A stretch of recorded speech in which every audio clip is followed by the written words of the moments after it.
Wagwan guys, if you are new on Upwork or you have been freelancing on Upwork for any length of time, you already know that not every client is worth your time. Some will waste your connect, lower your job success score, and leave you frustrated for days, making it even more difficult for you to get the next job on Upwork. So today, I want to discuss these kinds of clients that you will most likely surely meet if you stay long enough on platforms like Upwork. These are the ones that drain your energy and block better job opportunities for you. I will share the early warning signs, why they hurt your chances of earning anymore, and what you can do to protect yourself and move on quickly. Let me start with one of the most common ones. Now, Upwork clients that use AI for writing job requirements. Why this look like, oh, that's what everybody is doing now? The downside is that this job requirement they've written that you saw and apply does not reflect the exact service that they need. The job post may be very vague or use generic language. Then after you start the project, they keep adding new things, one more thing, two more things, three more things. This eats up your time without extra pay. Protect yourself with clear contract language. Say the scope is limited to these exact deliverables, and any changes need a new milestone and agreement. Do you understand? It is different from when a client approaches you and then tells you that, oh, I want you to work for me with this amount paid to you monthly. That's a different ball game. But for freelance gigs, there is a definite scope. This is what you do for me. This is how much I pay you. No questions asked, no adding, no spinning up surprises. Do you understand? So you can use milestone also with acceptance criteria and always track time if it's an hourly project. Even for fixed time project, you can still track time. Yeah, Upwork allows you to do that. However, it is impossible or very difficult for you as a freelancer to put your feet on the ground firmly until you have built enough reputation and can afford to walk away from the project if it doesn't please you. So you see the job post talking about urgent need,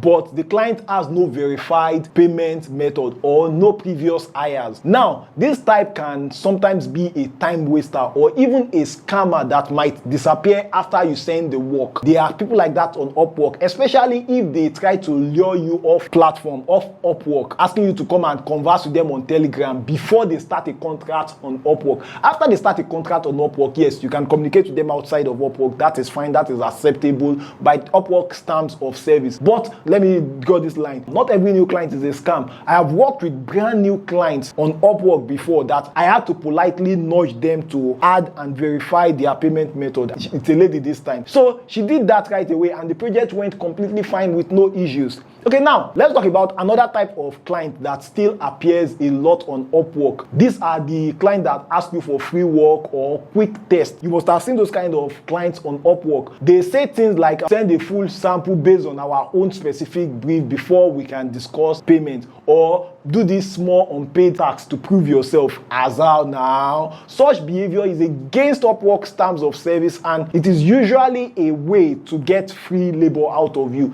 It destroys your value. It makes you feel bad. It makes you feel like you've wasted your time. So your portfolio is enough proof that you can get the work done. Do you understand? What I do is to tell them that, oh, I'm happy to do a test project. I'm happy to jump on a call with you to discuss this project more. So you know I can do it, or you understand, or let's do a small paid milestone for proper scoping. So you can actually say I can do the work. There are even some projects that even I don't understand how intense it would be. So that paid first milestone actually work, but it must be paid. Where it applies, I even send them more relevant projects from my portfolio that are closest to theirs. Like after sending proposals, sometimes after the client explain what they want, I may go and pick maybe like one of the jobs that I have done that is, now that I understand what they want, I pick or refer them to a similar work to what they want that I want to do. Do you understand? Then you have the off-platform pushers that right after the first message, they say, let us move to WhatsApp, let us move to Telegram for easier communication before sending you an Upwork contract. This one is quite dangerous because it removes all Upwork's protection from you. If they work with you outside of Upwork and refuse to pay you after you've done the work, you are on your own. No. Upwork has Escrow, dispute system. So if you guys work outside of Upwork and it's fine, and then a dispute happen, which might happen maybe like down the line, there is no way to use Upwork communication service. Do you understand? Always politely insist on keeping everything on Upwork for clear record, for mutual safety, and if you must even communicate communicate, maybe on Slack, on Asana, and any other way outside of Upwork. Ensure that a contract has been started, an offer has been sent to you, and you've accepted the offer before you actually continue with the project. If they keep pushing for you to work outside of Upwork and you feel any suspicion, please report it to Upwork and walk away. It's better to walk away than to waste your time doing a project that you never get paid for. Do you understand? It is better than losing your account. Now let's talk about this type of client that actually micromanage, and it's another exhausting type of client that you can meet on Upwork. They make you feel very small, and they make you feel like you don't know your job, that they don't trust your expertise. Even when they do not know better themselves, they will drain your energy with excessive changing of scope. This morning they're asking you to do a yellow rectangle, in the afternoon they're asking you to make the yellow rectangle look like a square, the next day they're telling you, oh, the square should look like a cycle, and make the square have coffee edge that looks like, people tell me it's a cycle you want. Do you understand what I'm saying? What I do with clients like this is provide feedback on the work progress before they ask. I also propose a change in contract to accommodate their new demands better in cases where that is feasible. It's not always feasible. Sometimes I'll just count my loss and keep getting it done till I get my good rating from them. Do you understand? So you will also meet clients who will dump past traumas on you. What do I mean by this? They work with other freelancers in the past and they've had terrible experiences. So they dump that complaints of those freelancers on you. They tell you how everyone that has worked with them failed them. That is because maybe they have unrealistic expectations. They set you up for failure. Because when you sense this, ask them for specific outcome they want. What specifically went wrong with the previous freelancers, and ensure that you are able to define your work scope. Sometimes it's even better to decline working with such clients politely, as if they had problem with the last 4 freelancers that they've worked with. You think you're an angel, Abby? You are likely to be the 5th terrible freelancer they would work with. So you need to just know how to go about that. So now let's talk about another type of client, the low-ballers clients. These low-baller clients are very common. They post complex job that requires a lot of time, then they have a very tiny budget. You know, on Upwork till date, there are still projects that are posted for $5. Job that will take you maybe like 5 hours, 6 hours, 10 hours to do, and somebody wants to pay $5 for it. So such behaviors undervalue your expertise and leads to a build-up of resentment on both sides. This is Upwork. Research fair rates for your niche first, then state your rate clearly with justification based on deliveries. You are not a beginner, or are you? Even if you are a beginner, you need to check out how much beginners charge, except if you want to do the project for you to learn and acquire our skills. So let's talk about the clients that used to ask for unrealistic deadlines. These are another common type of clients on Upwork. They want a week-long project delivered tomorrow, or give an unreasonable deadline. If you go on with this, you may do a rushed work which is lower quality and can lead to burnout. It is better to negotiate for realistic deadline or offer rush fee for faster delivery, especially if you need to outsource part of the project to other people to make it faster. Do you understand? Then there is the vague or secretive clients. They send you details after you have signed NDA. You know, I used to talk on this channel, although in that particular case, I didn't sign an NDA, but the contract has started before I got the details and realized that it's a political project that I would not have loved to work on. I worked on it regardless because like that's being professional. I got to do what I got to do. Do you get? I've worked with a lawyer I'm not saying all NDAs are bad. I've worked with a lawyer in the US before that sent me an NDA before we started the project, and the project went fine. The NDA is just that I should not put the project as part of my portfolio or publish it anywhere online. Do you understand? So NDA is not always bad, but some clients actually are malicious, or you cannot price or properly plan because some will not give you exact scope of the project. Those are the ones we are talking about. You know, I typically ask for a high-level overview or a basic clarity call before accepting the project offer. You know, sometimes like, yeah, you might understand the client is a bad client and you might have no choice but to work with the clients. Yeah, I have worked with bad clients before, and sometimes they have their own advantage in the sense that maybe you want to use them to get review, maybe you want to use them to build your portfolio, maybe you want to use them to test the waters on Upwork. That's a different ball game. Do you understand what I'm saying? So do you know that there are also clients who communicate with you with AI? Now Upwork even allows them to do interview with you.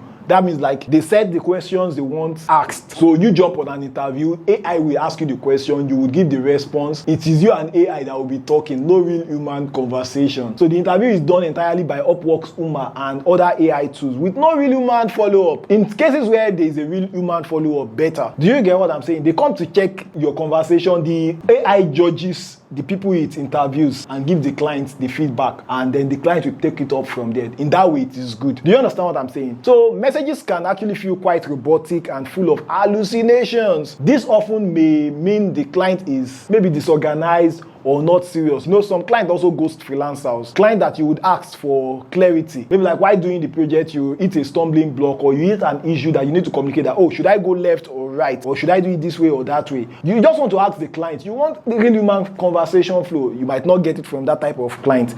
There are also clients who offer you extremely low prices and promise you 5-star feedback, reviews, and future referrals before any work even starts with them. This is also used as a leverage for extra unpaid tax from you. There are those type of clients too. So there are also the endless haggling negotiator that keep pushing for cheaper price. You tell them, oh, I can do this at least $100. They'll tell you, okay, like why not do it for 20? Do you understand? They will promise you they will give you more projects. Why not do it for 20? Or offer you, or they will keep asking for future work discounts. This shows that they are either not boxed up enough to pay you your value, or they undervalue you, especially when they see you are an African. Do you understand what I'm saying? Like, this is a reality that many of us, some countries experience, whereby we are judged not only by our skills but by our location. So you need to hold your value rate and explain it on how it reflects your expertise and the time you require to get the job done. So another way you can also mitigate against this is to offer tiered packages instead of lowering your price unreasonably.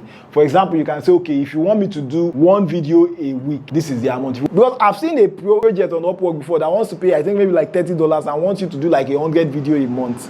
100. As out now, even for African jobs, like getting jobs from maybe other locals, like those are actually cheaper, but 100 videos for $30. So for many of us in Africa, like in countries like Nigeria, location bias is also a real issue. The client asks extra questions about your country. Yeah, this is also another type of bad client. A client that is requesting for your ID. Don't ever do that. I've gotten a client that was requesting for my government ID before. I reported the guy.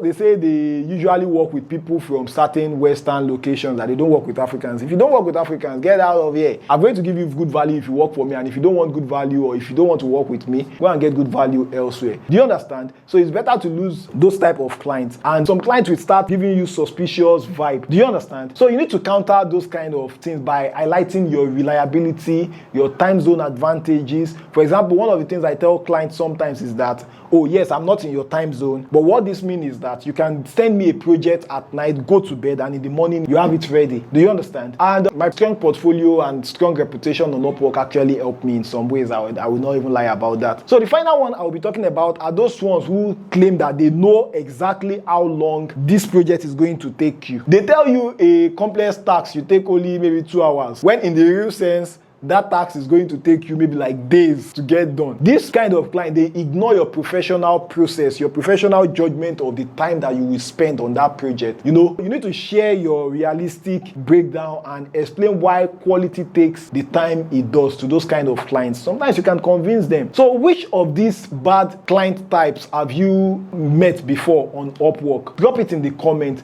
If this video helped you in any way, please hit the like button, share, and subscribe to this channel. And if you want to join the Upwork group, the link is in the description always. So let's keep pushing on Upwork and understanding Upwork better. Upwork is not a class, it's a lifestyle, because there are too many aspects of Upwork you need to understand. And the more of this you understand, the better your chances of earning thousands of dollars like some of us have on the platform. I'll see you in the next video. Bye bye.